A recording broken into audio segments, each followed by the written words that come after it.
Alrighty guys, hi, it's Amanda. I am back with another video. I am going to start off this video by saying this is not a commentary video. This is going to be in relation to my story and my life journey.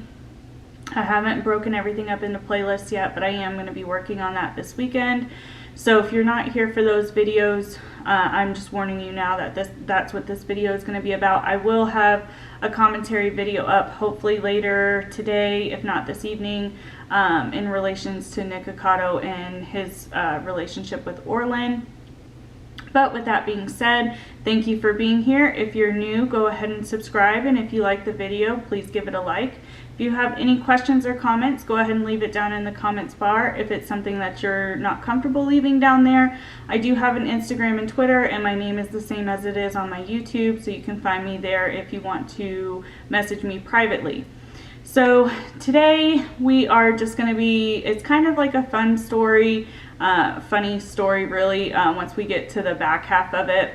But I did mention in some of my other videos, you know, the thing of being in state care and being adopted, especially when you were someone who is in as long as I was, things tend to get misplaced. So one of the things I have talked about is like medical records, not really knowing your medical history when you're adopted.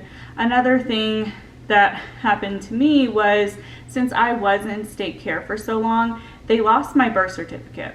So this only really, I think, we became aware of it when I was 16 and trying to get my driver's license. When you're adopted, you're given a lot of documents, and I'm assuming we thought that the birth certificate was in there. So when I was 16 and kind of asking my parents about like getting my learner's permit to be able to drive, we found out that we didn't have my original birth certificate, which you have to get a license, at least in the state I was in. So that began the painstaking process for my parents to get in touch with somebody at the state to have them track down my birth certificate. And I'm pretty sure I've said I was not born in the U.S. I am a U.S. citizen, but I was not born in the United States. So I don't know what the state had to do to get my birth certificate, but it took about a year to a year and a half for them to track it down. So I think I was like 17, maybe 17 and a half, maybe a little bit older. I wasn't quite 18. And I'm not sure if this is how it is on all states or just where I'm from, but you know, you get your learner's permit when you're like 15, 16, and then if you don't get a learner's permit once you're 18, you can just take the test, and if you pass, you get your license then. So by the time we finally got my birth certificate, it was kind of like a conversation that my parents had with me. Do you want to just wait until you're 18 and not have to deal with having a learner's permit for a short period of time, or do you just want to get your learner's permit? And I decided, you know, I didn't have the need at that exact time to start driving. I was about to graduate high school and go into college and have a job, so I was going to need a license relatively soon, but not immediately. So I chose the option to wait until I was 18. We had gotten my birth certificate, and we were just waiting. So I made the awful, and you'll see why it was awful, I made the awful choice to try and take my driver's test on my 18th birthday. The first time, and yeah, I did say the first time, this is going to be kind of funny and kind of embarrassing at the same time. So the first time I took my driver's test, it was, you did the driving portion, and then the very last thing you did was the parking. So for a little bit of backstory, I had been practicing, you know, driving and parking on my dad's Jeep 4x4, so a little boxy vehicle, and I was pretty comfortable with driving that car, and I don't think it was ever taught to me. I think I maybe just assumed that that was going to be a vehicle I inherited. That was not the case. So the day that I went to go do my driver's test, my parents were like, well, you're going to end up getting my sister's Intrepid. You're going to get that car to drive, and we think that you should drive the car you're going to be driving for your driver's test, which I didn't have a problem with. I was like, oh yeah, cool. How different could it be? Let me tell you, Intrepids drive like trucks. or like a boat, they have a very wide turn radius, whereas a Jeep didn't. It was a pretty quick turn radius. So I get through all my driving part and I get to the parking, and they had like, you know, the orange driving cones on the lines, and in the cones were the PVC pipe, I guess for depth perception. I don't have depth perception. I think I'm challenged in that area. I still struggle with depth perception to this day. That's why Google Maps is a blessing to me, because I know exactly when I'm gonna need to start turning on my turn signal and which street to actually turn on. So when I got to do the driving part, the parking part, we got there, she pointed it out. I mean, it was in the front of the building, so you kind of knew where you were going to be doing that portion of your test. So I go to turn into the parking spot, and I hit the first cone, and obviously I didn't stop right away. It took, you know, a second or two for me to stop, and the car was still moving, so I hit the second cone. I didn't run it over, I just hit it and like brushed the side of it. So, you know, she obviously was like, okay, well, you know, you failed, so let's go ahead and reverse the car and go park it over there, and told me, I think it was like 2 weeks to a month before I could retest. And I was like, okay, mind you, this is on my birthday, so I was devastated and a ball of emotions, but I tend to try and keep a guard up even though I've cried on my channel. I don't like to show a lot of emotion, so I didn't cry, but I wanted to. And I thought I had put the car in reverse, and I did not. So when I put my foot on the gas, it did totally hit that next cone with enough, I mean, I didn't go over the curb or anything, but I hit the gas pretty hard. So when I hit the cone, the PVC pipe kind of went everywhere, and I had an audience outside, like my dad, and I think my brother was there, and, you know, people just going in and out of the DMV. So that was quite embarrassing. I can't remember if I actually then reversed the car or if I left it and my dad did it. I can't totally remember, but I don't think I fixed the problem. I was too embarrassed, too upset. Needless to say, the rest of my birthday was kind of crappy.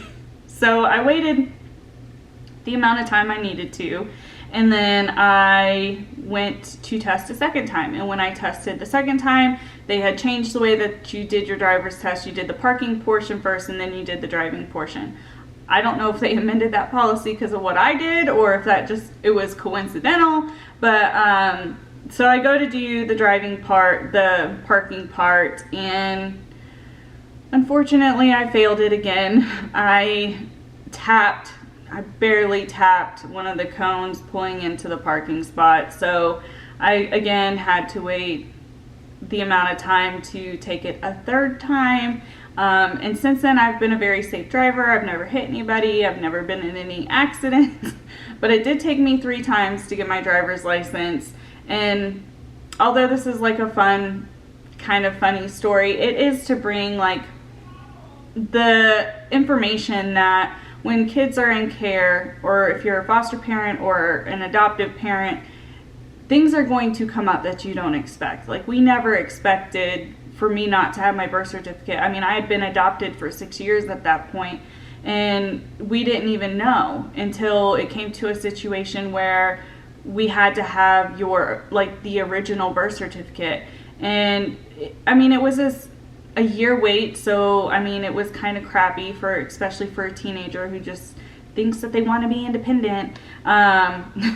It was kind of crappy, but this is more just to provide a little bit of what I experienced, and to kind of bring awareness to the fact that things are not always what you think they are. Like, you may think you have everything, you may not have everything, especially when it comes to important formal documents.